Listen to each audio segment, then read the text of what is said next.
I thought you said he was, because I wouldn't have him run down here if he wasn't. Yeah, but I'll have to remind him. There we are again. Yeah, here we are again talking about something else. Good evening. Welcome to What's New. Tonight we have our wonderful guest always comes and talks to us about good things, ancient things we like to hear. So we'll have Aristide introduce him. Okay, tonight our guest is Robert Mueller, better known as Bob, and he's kind of really a good historian about the Oh, church wonderful. and town and all kind of things. So he's going to introduce himself and tell you what he's got up his sleeve tonight. Well, it's always fun to be here and talk with you ladies. Well, good. It's always fun to talk about St. Genevieve history. I mean, it goes way back, and it started, this month is kind of a history month to us. We got a variety of things going on in town that's going to celebrate our history, and that's what I wanted to kind of talk a little bit about tonight. That's great. Yep.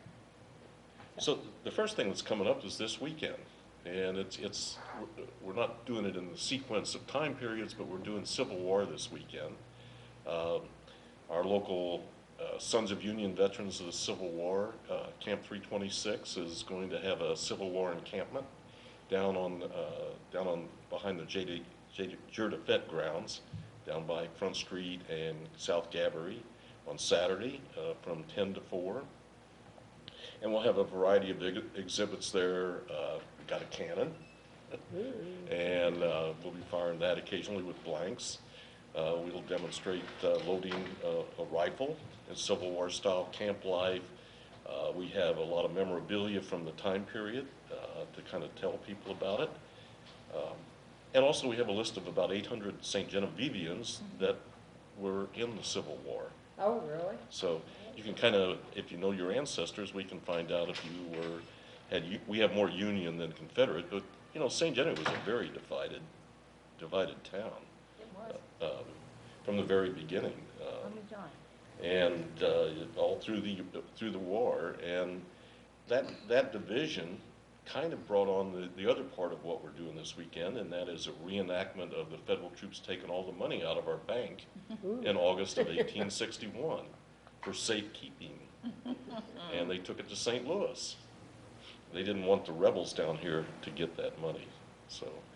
At 1 o'clock, we're going to be down on the corner of Merchant and Main, which is where the bank was at that time. It's the same place where the bank was that Jesse James robbed in about 22 years later. But the troops came in from Cape Girardeau and took the money out of the bank and took it off back to St. Louis. And so we'll be doing a reenactment of that. Is that down where the gazebo's at down there? Well, the pergola, it's on the corner right by Sarah's ice cream shop. What did you call that? A pergola. Pergola? It has the slatted. I called it a gazebo. Oh, isn't that across? I thought the gazebo was by the parking lot. Yeah, the gazebo's over in Sitting over in the lot? Yeah. A pergola has just boards on the top set on the edge. Okay, thank you. You can't really see it with all the You have to wisteria educate me. there. I know that's a good place. We used to hang the kids' art there when Yeah. we'd have kids playing there when there wasn't a bunch of them. I think a few years back we put a little plaque on one of the pillars to talk about that, them taking the money out of the bank there. Oh, okay. I think we eventually got it back. It wasn't right away.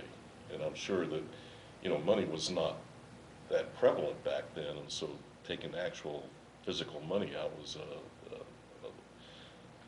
gave problems here in town. Because people just had to. Well, didn't they still border Oh, they in that bordered a area? lot, yeah. I mean, in that Yeah. time zone time. Yeah.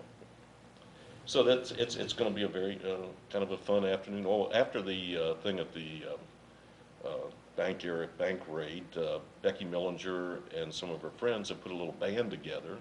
They don't have a name yet. They're called the Band with No Name. There was no name. And they're going to play Civil War era music Are they afterwards right really? there on the corner. So Oh, people can stick around.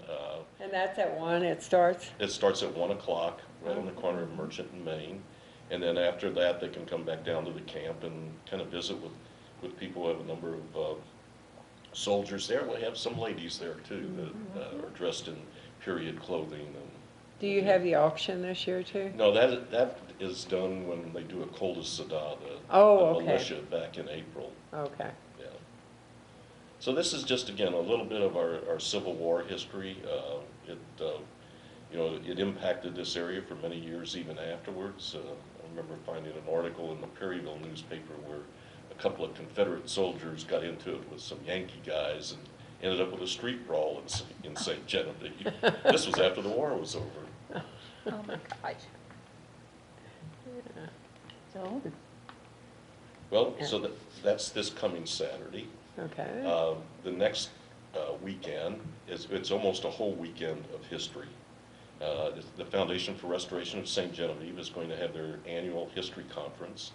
The conference itself will be on Saturday, the 21st, and it'll be out at the community center in the main building. And the speakers will be, well, the event that day is from 8 o'clock in the morning till 4 o'clock in the afternoon. From 8 to 9, we usually have a continental breakfast. It's part of the registration fees for the conference. And then at about 9 o'clock, they start the lectures. We provide lunch that day. And I think we have some interesting speakers. We really just don't do the colonial era when we talk about our history. We've been done as late as the 1930s. So we go Okay. from pre-European, Native American, all the way up to the 1930s, 1940s in terms of looking at our history. But this year we have Dr. Will Thompson, who's from a university down in Memphis, and he's going to talk about St. Genevieve Old Mines connection. Most of Old Mines, you know, when we were Spanish, we were the St. Genevieve district, one of 5 districts in the upper Louisiana, New Madrid, Cape Girardeau, St. Louis, and St. Charles being the others. And we went from Apple Creek down on the other side of Perryville all the way up to near the Merrimack and no western border. So, and then when we became American in 1804, it was a little bit later that we were still the St. Genevieve district, and in 1812 we became the territory of Missouri, and we became St. Genevieve County. So about 7 years ago we celebrated the 200th anniversary of our county. Well, right after that, in 1813, Washington County got carved out of St. Genevieve County. Then part of Jefferson County got carved out of St. Genevieve County, and Perry County. Did they do that by request or? Well, they started, the reason Missouri has so many counties, 114 of them, is you had to be within 1 day's ride to the Oh, next courthouse.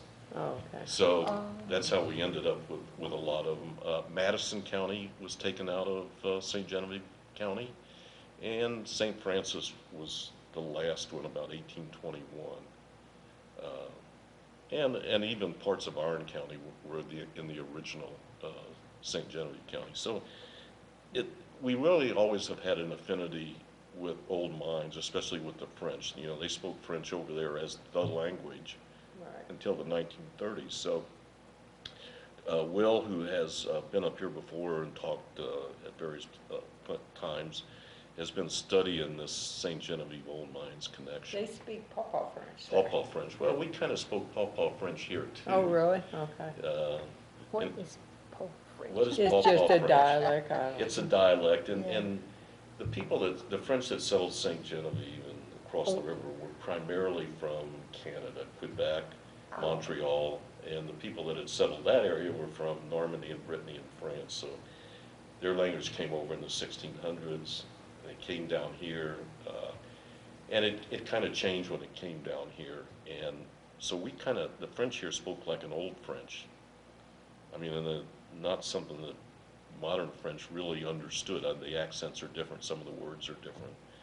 And they're called pawpaw because over in Old Mines, that was kind of a very depressed area. You know, they did the lead mining and the tiff mining, and they ate pawpaws.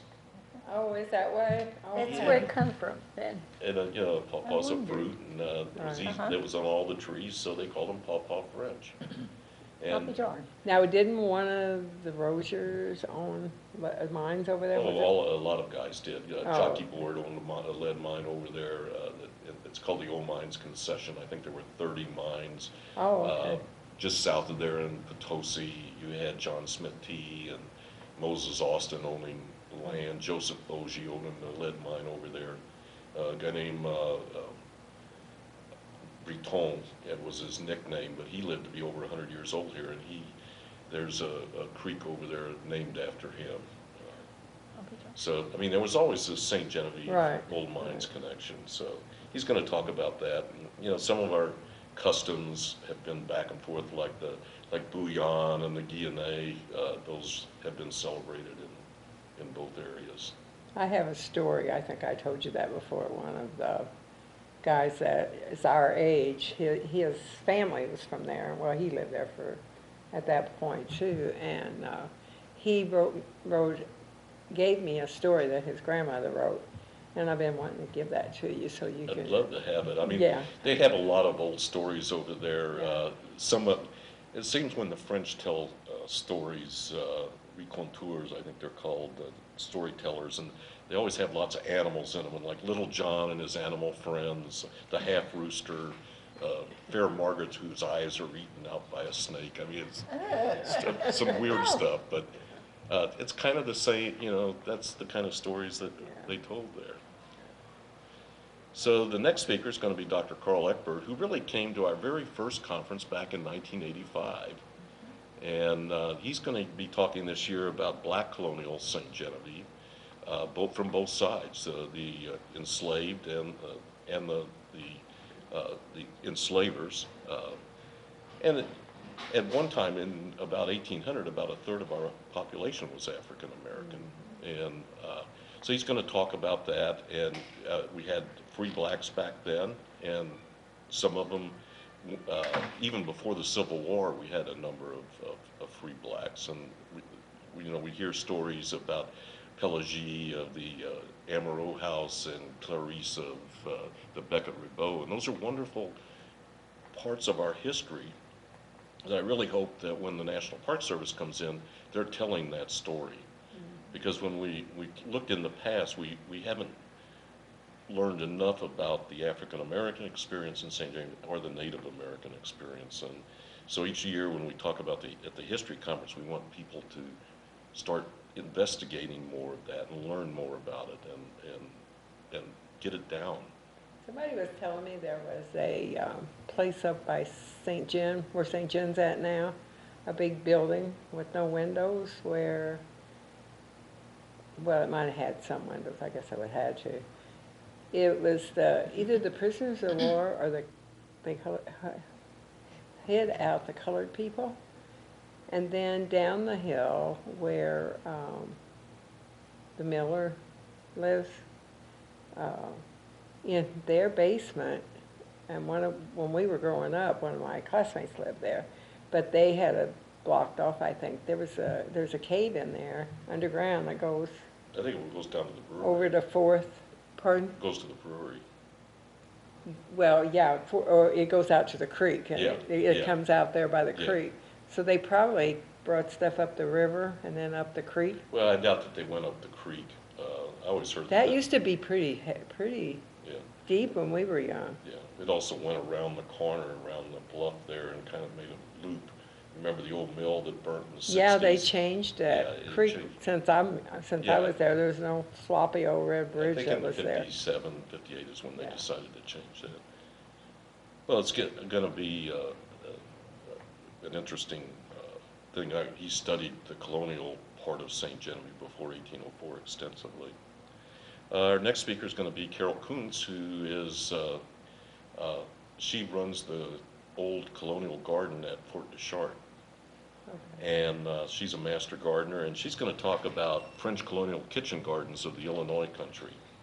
So, we were called Illinois whether we were on the other side of the river or this side of the river, even after we became Americans. So she's been studying the kinds of things they grew back then and that sort of thing. So it's kind of a little bit a different way of looking at history. And, food's always important in history. It was important here. And I think people will be surprised at things they grew back then and how they used them. And then during our lunch period, Sandra Cabot will give us an update on the National Park Service implementation and also on the Missouri Bicentennial Project. We're going to be celebrating our 200th anniversary as a state in 2021. And so we've had a number of different things that we've been doing to try to begin to celebrate that. And some of them have already started. Things like we had a Missouri Quilt Project. We're talking about planting a tree in honor of John Scott, who was our territorial representative that took our petition for statehood to Congress up in the cemetery. I think if you saw in the paper this week in the new parking lot, we're talking about maybe putting a memorial to John Scott. His house was down on the corner where the Center for French Colonial Life is. Oh, really? Yeah, before that school was there, Before the school? it was John Scott's house, and he was quite the character. And he was our first U.S. representative from Missouri too, so that's why we want to do a little. And we're talking about maybe having a board to talk about some of the other St. Genevievans that worked on the Missouri Constitution, both the initial one and then the first couple of amendments to that. So we just want to kind of give an update. There's a number of things that we hope will happen in the next couple of years before we celebrate our bicentennial. After lunch, Jim Baker's going to, and our old friend Jim is going to come back from Florida, and he's going to talk about set in stone historic masonry in St. Genevieve. You know, we talk about these vertical log houses all the time. And so Jim is going to talk about ones that are made of stone. And some we've lost, and so he's going to talk about those, and some that we still have. And, you know, we're a county of rocks. I mean, that's probably our major industry. And so that should be an interesting presentation. And after that, a guy named Anthony Starr, who, I forget how I met Anthony. A friend of mine, he was doing research down at Cape Girardeau at the State Historical Society office, and they told me he was researching Mine Lamont. Well, Mine Lamont was part of St. Genevieve County when it first started. In fact, that was the first lead mine discovered, and it was discovered by a guy named Cadillac Lamont, who ended up founding Detroit, and that's who Cadillacs are named after. Oh, my gosh. So, Tony's going to talk about the Mine Lamont domain, that area down there, in a separate place. So it's we're kind of getting some area things going on here, old mines, That'll be interesting. Mine Lamont. And the last speaker is going to be Sharon Person, who is a researcher, teacher up in St. Louis, and she's going to talk about Pierre Leclede in St. Genevieve. He actually had some dealings down here, so, you know, we always think about Shudo and Leclede, or Leclede as some people say it. We're in St. Louis all the time. Well, she's going to talk about his interaction down here. So the cost for the conference is $50 unless you're a member of the Foundation for Restoration, and that's $45. It also includes a reception the evening before from 5 to 7 at the Jacques Board House. And then on Sunday, we always like to offer the participants some kind of historic tour of St. Genevieve. We've done houses. This year we're going to do the Lutheran Church, which is our oldest actual church building in St. Genevieve, the Catholic Church, and since it's just going to be opened up for the first time this week, the Antoine O'Neill House, which is not a church, but it's going to be, they've done a marvelous job with that facility. And I'm with Presbyterian Church. And yeah, I was in We're so there, I proud think, of 2 it. days ago, and it's beautiful. And We worked Becky hard and for the that. whole, Becky, all of you worked very hard. There's an article in the St. Louis Post, I guess. Is there about it too? It was out today that, about that, so that's a good thing. If people want to register, they can go to historicstgen.org, HISTORICSTEGEN.org, and go under special events, and you can work down to look at the registration form. Or you can probably call the foundation office at 573-883-9622. I usually forget and give them my phone number. instead of calling us. But they're only there a couple days a week, but you can leave a message on the machine. Or you can also email the foundation at ffrsg@att.net. And that's this weekend though, isn't it? No, that's 2 weekends from 2 now. weekends. This weekend This is the weekend is Civil the- War. The 21st is going to be the history conference. Keep me straight. No, that's like I said, we have a lot going on this month. Oh, there's one other extra thing going on. That Friday on the 20th, before the reception. Last year, we had a gentleman come in from a company called Trillium Dell, which does timber framing, reconstruction projects, you know, like old buildings and barns that are made out of hewn timbers.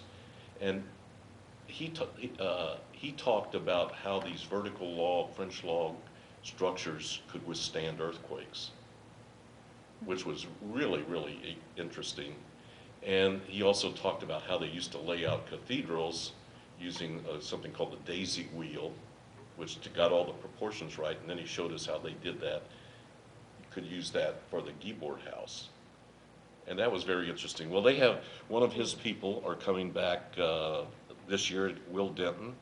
He's the site manager and a journeyman for Trillium. And he's going to be talking down at the Welcome Center from 3 to 4:30 on that Friday, the 20th.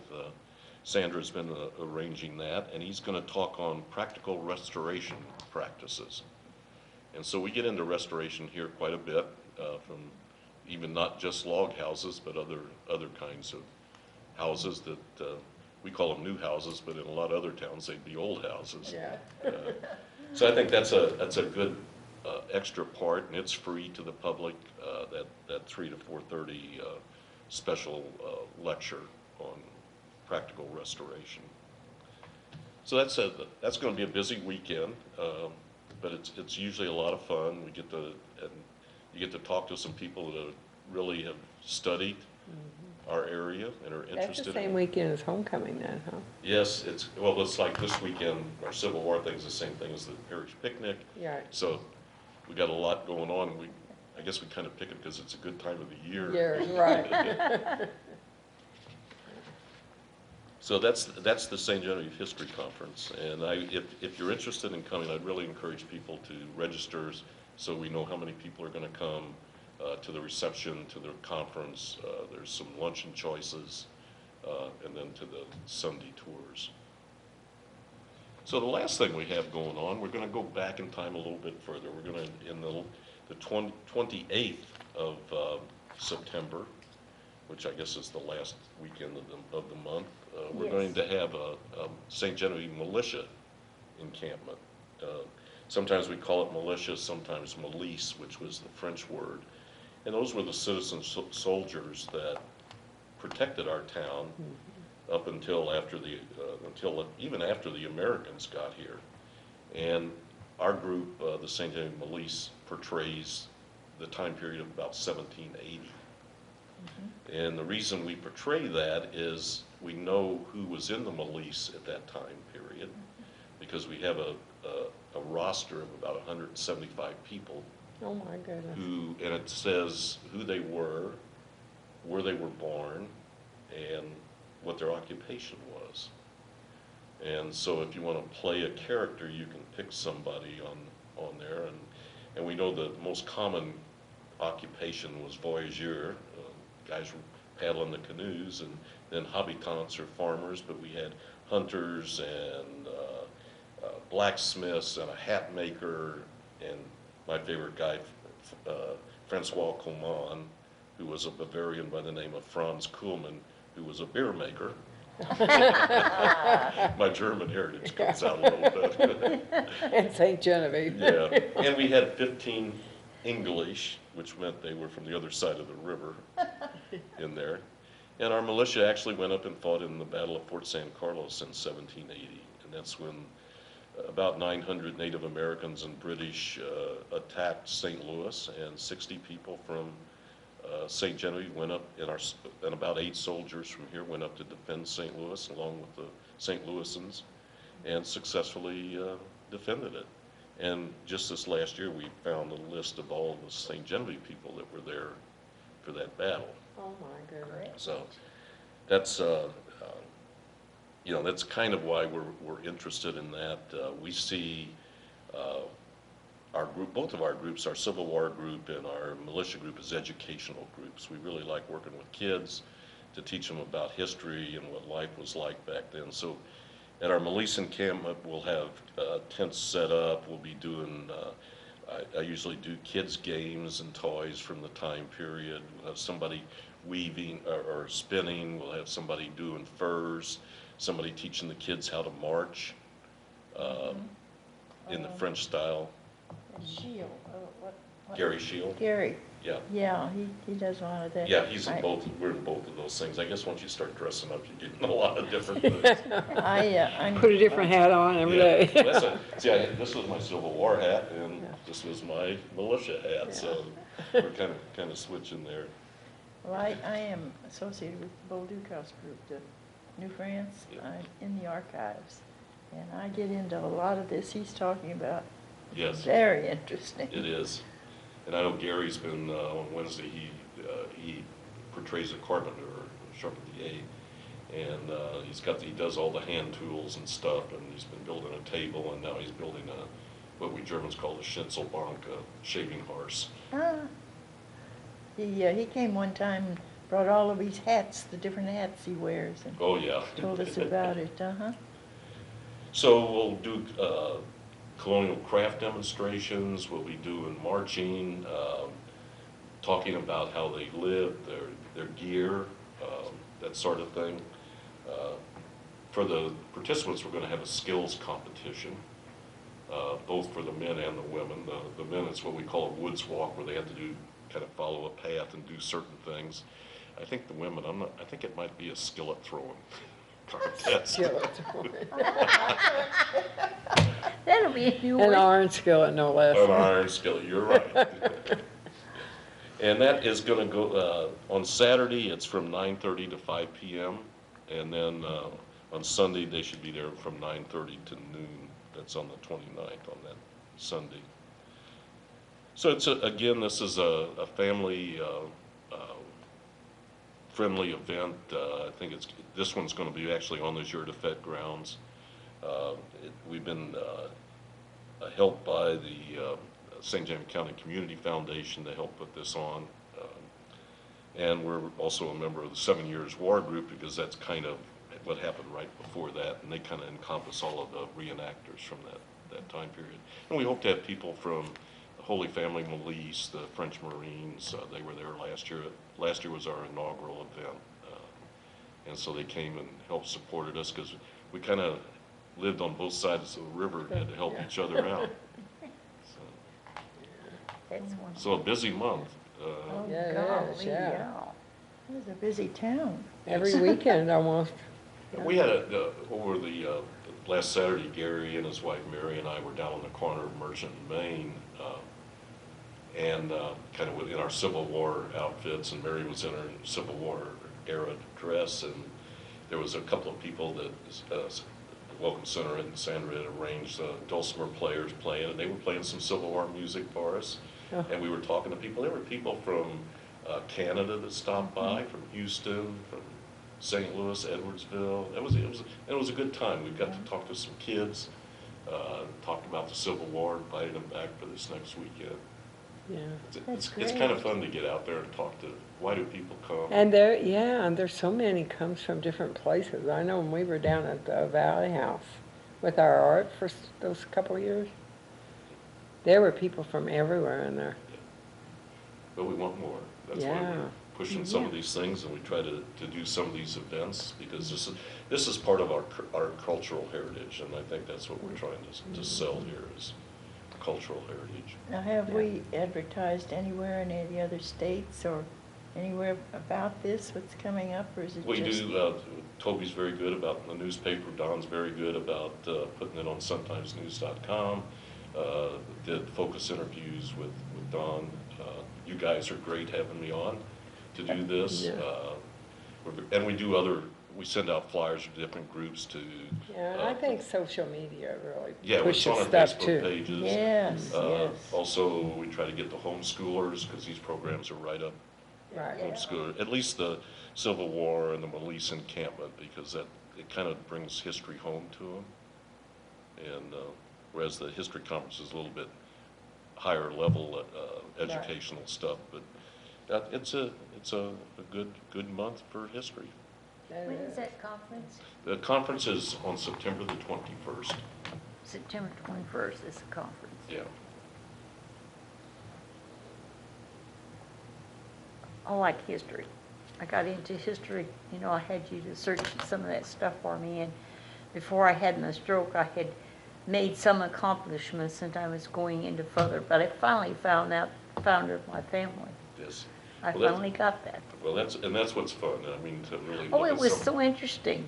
And I didn't know that I had that, I'm not that far from Abraham Lincoln's, well, the founder of my family was his uncle, was his dad's brother.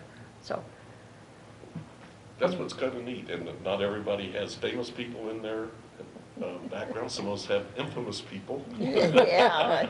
Yes, I'm sitting here quietly. No. sometimes you don't want to claim them. Right. So I just researched, you know, I got interested, and then I had the stroke, so I'm behind 2 years. Yeah. It's sitting there, I just gotta piece it all together. And she's catching up now, though. Yeah, I'm catching up. Yeah.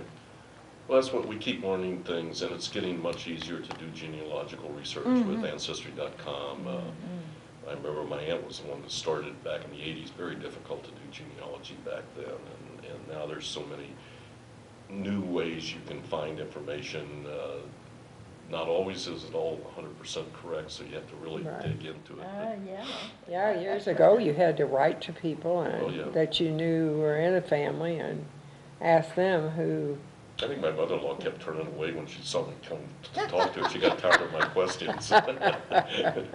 I'd like to get in the Polish side of my ancestry. Yeah. I'd like to dig into that. yeah. Well, sometimes it can get difficult. I have two Yeah. wonderful daughter-in-laws. One's half Vietnamese and one's half Japanese. And so I've had to learn to type Vietnamese characters, which Oh, is boy. tough. And unfortunately, the village that they came from had been liberated after by the Cambodians. Oh. My Japanese daughter-in-law her ancestors came from Hiroshima, so that Oh, my kind of gosh. ends some of it. But Bless it's, your hearts. yeah. Oh, But it's wonderful learning about the cultures and Yeah, and all right. of that. it is. Yeah. I'd like to dig into that a little bit more. Get both sides going. So It's fun. Yeah, That's about it from my standpoint, unless you have some questions or want to talk about anything else. You're into a lot of this. I always love to listen to you talk. yeah. You just, So what about the Lutheran Church? I know they have, do you want to wait till then to Well, I say mean, anything about it? Because I know they have wooden statues and a lot of really neat old, Mhm. I'm not the expert on there. I have done some research on it. You know, their altar is an unusual altar. The legend, and I don't know how much of it is true, I've seen some of it in print, that it came from a church in a Catholic church in New Orleans right? or Texas, and then went to St. Louis, and then went to Chester, and went to St. Genevieve. They traveled a lot for that church. Yeah. Yeah. Yeah, And actually, it's- it's been turned around. Right, I remember when it was the other way around. Yeah. You use the front doors, now you come in the Yeah. back door. And I think that is the oldest church building in St. Mhm. Genevieve, and I think it was 1865 when it started. it's old in the basement. Pardon? It's old in the basement, I can remember that. It's what? The basement's old. Oh, It yeah. was old when I was And we teaching have Sunday some school really down neat there. pictures of that church. Yeah. And that They've was, done a lot to and that was again, developed, or formed by the Missouri Synod of the Lutheran Church, which originated down in Perry County and Frona and Wittenberg and in that area down there. And so, and they tended to be more northern Germans. So they were with the people at the Saxon Lutheran. Right, the Saxon. And then the St. Louis one is, that's a different one too? It could be a different one. I know there's one over in Illinois that's more liberal, whatever. This one's more conservative. So, most of the Germans that were in St. Genevieve were Southern Germans, and they were Catholic, and mostly from the Black Forest, Baden, and then from Württemberg, Swabia, and Bavaria, the whole southern part of Germany. And about 1850 is when some northern Germans started coming in, some Prussians and stuff like that. So that was kind of the era of the formation of the Lutheran Church. And then they kind of moved on, but the Badisch Germans, the southern ones, tended to stay more. Mhm. Yeah, their statues are beautiful. Oh, yeah. And I think their statues are a little unusual for They're, a Lutheran they're church. out of wood too. I mean, they're wooden, They're pretty. yeah. Last- When the kids were little, they used to have, well, they probably still do, they had Sunday school Mhm. classes, and the Catholic Church didn't have them, so all the Catholic kids went down to the Lutheran Church for Sunday school? summer, they had a summer program. Yeah. Oh, Where they went for 6 days, I think, or Uh-huh. 7, something like that, they went. I'm Bible assuming school. they still have them, yeah. Yeah, Last they- December, my wife and I and one of my brothers and his girlfriend went on to the church tour that they have in Perry County and North Cape County. And we just did most of the German churches around Frona and that. And some of the architecture there is just wonderful Yes. architecture. It's beautiful. They're having it again this year, too, yeah. I don't- Well, I think they must have it every year Yeah, now. 30 churches, and you can't do all of that in a day and a half. Yeah, there's too many of them. What, they got 31? Yeah, Something 31, like I that? think, yeah. But and they do a wonderful job, beautiful decorations, I mean, we went to a Catholic church, a Methodist church, I think 4 Lutheran churches, and really, really kind of neat, Yeah, Uh-huh. so. and they're all different. yeah. Well, some of the Basically. architecture tends to be the same in the Lutheran churches, it's almost like the same Right, architect as the did it, but Catholic it's churches, yeah. wonderful. Yeah. It's great. Then, if you want to go over kind of everything, the dates and Okay. all Yeah. that would be great. Yeah, Okay, so this Saturday will be a Civil War camp down behind the Jour de Fête grounds, the Moses Austin buildings down there on the corner of Front and South Gabbery from 10 to 4. And we'll be set up to talk about the Civil War, to demonstrate things. And then at 1 o'clock on Saturday, this is the 14th, we'll be doing a reenactment of the bank raid at 1 o'clock on the corner of Merchant and Main. And that'll last probably about a half an hour, and then after that, Becky Millinger and the band with no name will be playing some Civil War music. The next weekend, the 21st, will be the St. Genevieve History Conference, and that will be out at the community center and goes from 8 to 4. The night before, we have a reception at the Jacques Board House from 5 to 7. And then on Sunday, we have tours of the Catholic Church, the Lutheran Church, and the recently renovated Antoine O'Neill House next to the Presbyterian Church. That's on Sunday? That's on Sunday, the 22nd. I should have mentioned also on Friday, the 20th, at 3 o'clock, from 3 to 4:30, there'll be a lecture on, or a presentation on practical restoration by Trillium Dell down at the Welcome Center. Now, the tour of the churches, when did that start? That's going to start, I think, about 12:30. We always have to 12:30. make sure masses are all, and churches are all taken care of. Yeah, I'd be interested in that one. Where do you meet on that one? Pardon? Where would they meet? We usually tell people at the conference, I'm not sure if we've set it up yet, but probably Oh, around the okay. Welcome Center is where we'll probably start. And I'm not sure which one we're going to do first. Okay. So, there is a fee for that, for the history conference, and it's $50 for, if you're not a member of the foundation, $45 if you are. And you can go to our website, historicstgen.org, HISTORICSTEGEN.org, and go to special events and get down to the registration form, or you can call the office 573-883-9622, or email the foundation at ffrsg@att.net.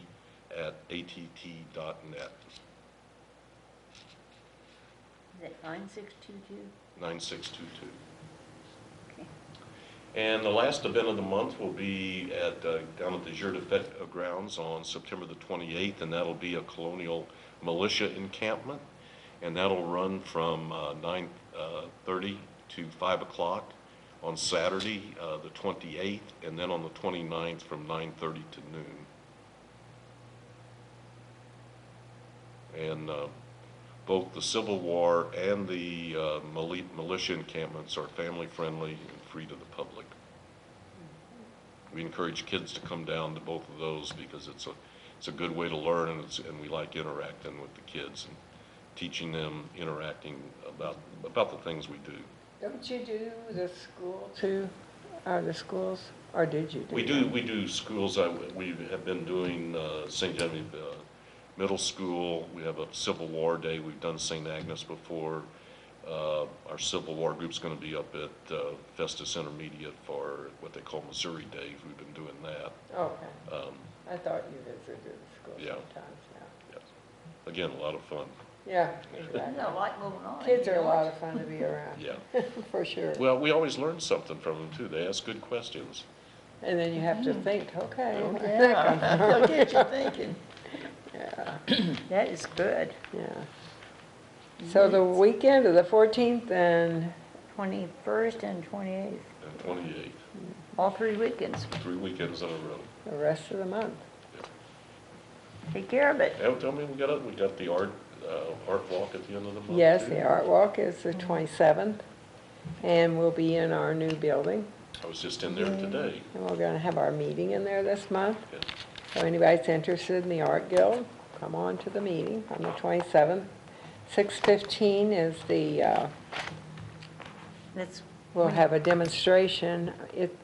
Maybe it's at 6, I don't remember if we decide to start early or not. when is the meeting? 6 to 27th 27th? on Tuesday. Oh. And Veda's gonna give a demonstration on a process that I don't remember the name of What it, time but is it? we've never done it before. What time is the meeting? The meeting starts at 6:30. The demonstration is probably from 6 to 6:30, somewhere around there. I'll call you because So the art walk is at most of the places in town that usually have their galleries open. There's getting to be a lot of them, so I'm not going to name them because I'll forget somebody. All down Main Street, up Merchant, and up Market, and on 3rd Street. And that's probably about it. There's one on Washington also, down at the bottom of Washington by Main. So got lots of places to stop in, so start early. It runs from 6 to 9. And the weather's going to be nice this month. I know, isn't it something? And last month it was really nice too. We've been very Yeah. fortunate on Fourth Fridays. We have. For the first ones, it rained every time, but Yeah, lately Yeah. they've been good. yeah. When the rain decided to leave us after all spring and half starting of the summer, rain. I was driving down M Road and down 55 yesterday, and it was interesting to see the sumac starting to turn, and some of the bean fields are getting a tinge of yellow. I know. It doesn't seem like it today when it was 90 degrees out. Right. and I got the squirrels in my yard because the pecans are coming in. And they're up there working on them And already. coming up from Perryville today, almost all the corn and They're starting to cut corn. that Yeah. are all about ready to pick now for the, yeah. And the big field is so black. They got it all plowed up and it's just almost black, it's so dark, It is. yeah. So anyway, all you people out there in the listening audience, we're happy you tuned in tonight and want to thank you, It's always a Robert, pleasure. Bob, for coming. And anytime you want to come back, you're always very interesting, so. Thank you. You always have a lot of interesting things to say. Listen, Raise a lot of questions. You know, some days we get tied up in the day-to-day stuff and forget about how interesting some of the things that have gone on here over the years right. are. And life in St. Genevieve is actually very active. And so many people say there's nothing to do, but I don't think they look at the right places. Oh, And some of it really isn't advertised enough. I mean, you know, yes. like we've been on how many years? Almost 8 now, 7, going on 8. Yeah. And a lot of Golden people Age. don't even know that this exists. Well, it's kind of there's all different ways you touch people with advertising, and I know Sam. Exactly. You know, I've had people say, why didn't you advertise? Well, it's been on the television, it's been on the radio, it's been on What's New, and it's been on Facebook. It just didn't touch you. Right. I And the don't way do that- social media, that's what they say. Yeah. I don't do so. Well, I don't listen to the radio. Yeah. Well, I didn't know there was a television station in St. James. So we see if try they to, don't we have- try to reach a wide Yes. variety of Exactly. ways to do it. yeah. But it's hard. If they don't It have is, cable, it's they very won't get hard. us, It's very you hard. know? Okay. Well, I think the television, St. John Community Access Television has done a good job with their going online. You can, Right. you got a Yes. computer, you can still Especially see it. since they went to YouTube. Yeah, Yeah. Yes. that's been very good. Uh-huh. So, Yeah, because I think, wasn't it not too long ago? Well, a few years ago, they were guys overseas watching us that were in the Yes. army. Yeah, I remember Yeah. that, Oh, yeah. yeah, we had a Yeah. phone call from one. Did we? I don't remember that. Kathy but, called from, Oh, yeah, Kathy did call. yeah, she called from. Her daughter called from Afghanistan, was it? Yeah. Yeah. I miss Pat Parker. She always called in.